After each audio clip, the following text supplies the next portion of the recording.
There is an amazing moment of leadership in this week's Torah portion.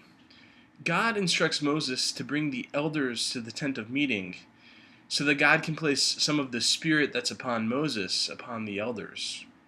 All of the elders come except for two, Eldad and Medad.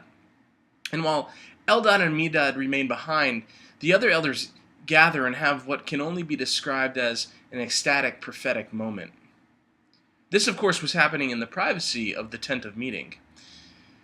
As it turns out, as Israelite leaders, Eldad and Medad also have the same prophetic moment, only theirs takes place in front of the Israelite community. Some youth in the camp runs and tells Moses what's going on with Eldad and Medad, and Joshua suggests that Eldad and Medad should be arrested.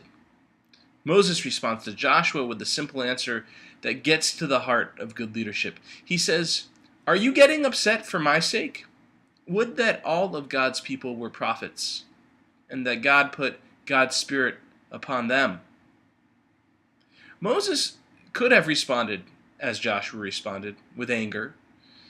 He could have seen this public prophecy as a threat to his own leadership.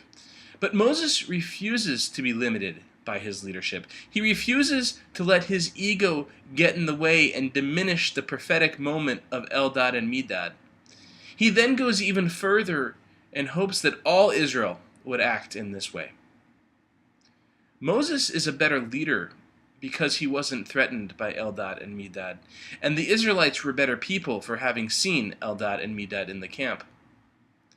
Moses may be the best prophet we ever had, but he isn't our only prophet. We were not all meant to be prophets, yet each of us is capable of having a prophetic moment. When we have these moments, we must be sure to recognize them and celebrate them. Shabbat Shalom.